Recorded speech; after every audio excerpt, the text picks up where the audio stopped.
Following video is an excerpt from my course Building Rapport, How to Go Beyond Small Talk with Advanced Communication Skills.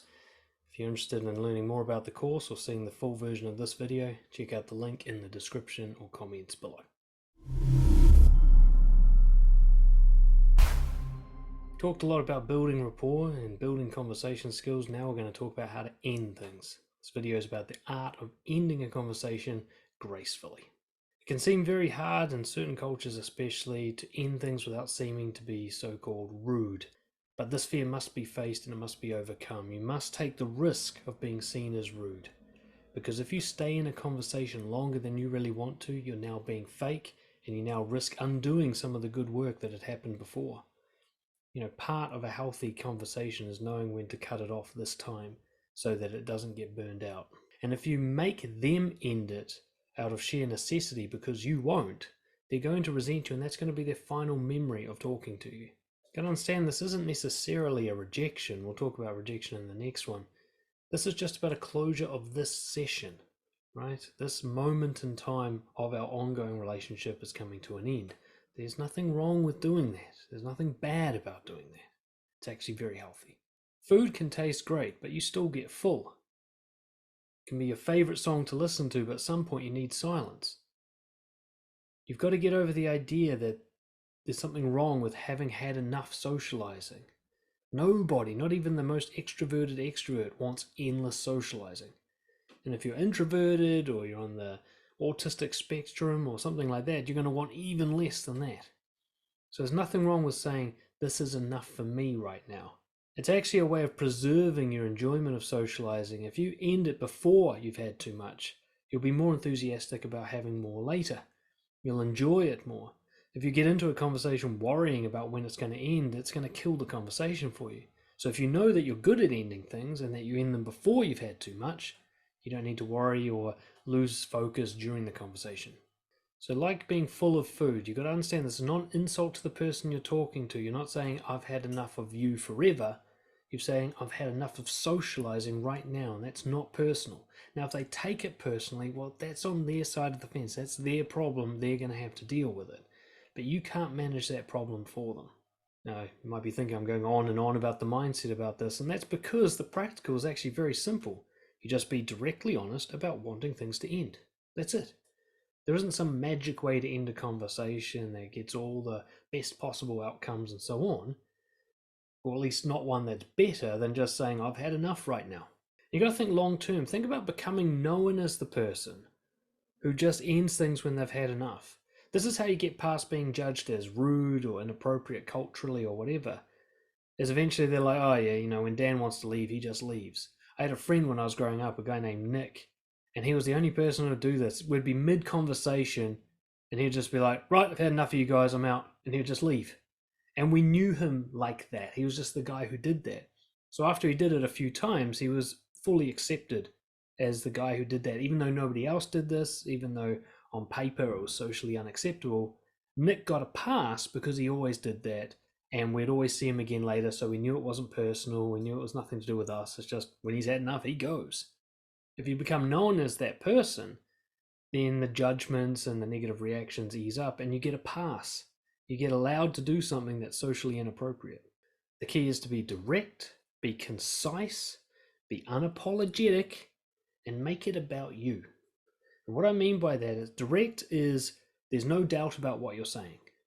There's no doubt that you want to leave. You're not using any kinds of excuses or workarounds that could be argued against. There's nothing that like, oh, I'm being forced out of here. It's like, no, I don't want to be here. There's nothing to argue against here. Being concise is using the least amount of words possible so that you're not over-explaining yourself, justifying it, getting defensive, trying to manage other people's emotions, giving them too much time to think about this.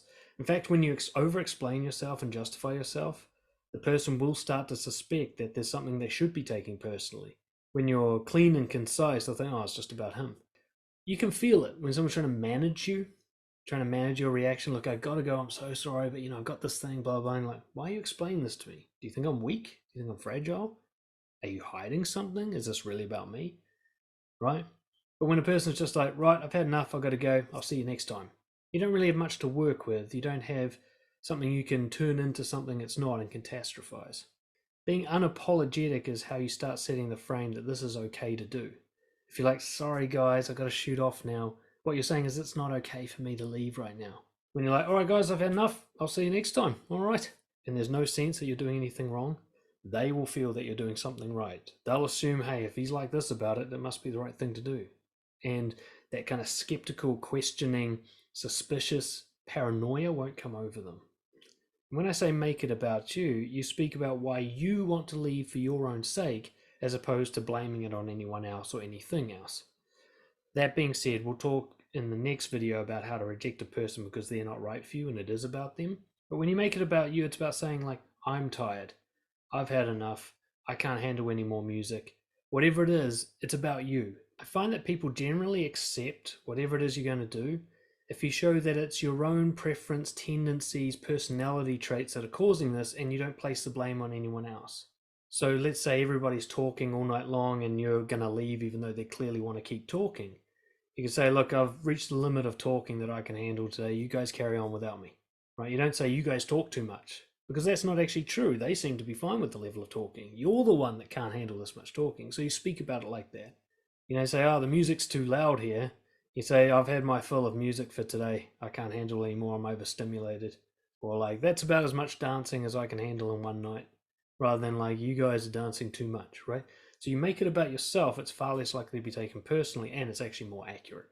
And you need to just slowly wean yourself off excuses, right? Stop pretending that you've got to get up early for work tomorrow. I mean, you might have to get up early for work tomorrow, but that's not why you're leaving. If this was an awesome time, you would stay. Right? You wouldn't care about work. So don't make it about work. Don't make it about some excuse about how you're tired or sick or whatever if it's not true. In fact, just don't make excuses. You wanting to leave is enough information. They don't need to know why. You say, I've had enough, I'm going now. And they're like, oh, why? He's like, because I don't feel like being here anymore. I'll catch you tomorrow. But don't explain yourself. Right? You don't need to give them something that they'll accept. If they can't accept you drawing a boundary about when you've had enough of something, then you need to seriously question about whether or not you should be keeping these people in your life, which is something we'll cover more in the next video. But look, nobody believes your excuses anyway. You say, sorry, I can't make it to the party, you know, my little sister got sick and I've got to drive my brother to the airport. Everyone knows you're lying. Now they just hate you because you're lying about it. But if you're saying something like, look, I just cannot do a party tonight, I'm not up to it, maybe I'll see you next week. At least then, when you say that you like them, they'll believe you, because you show when you don't. When you say you're interested in something, they'll believe that you're not pretending, because they know that you would say so if you weren't interested. So this is about building that kind of long-term rapport where a person can trust what you're saying. If you excuse yourself from events and end conversations with weak excuses that they can see right through, then when you're actually being positive towards them, they're going to doubt you. So some classic lines, something like, all right, that's enough socializing for me today. I'll see you guys next time. All right, guys, I'm getting a bit tired, so let's wrap this up. You know, I love to end things on a high note, and this is going well, so let's cut it off here so that I end with a good memory. And when it comes to events of many people, like parties or concerts or anything like that, I really prefer what's called the Irish goodbye. Just leave. I saw a study recently, I'd have to dig up the citation, where people save like hundreds of hours in their lifetime when they don't say goodbye at parties.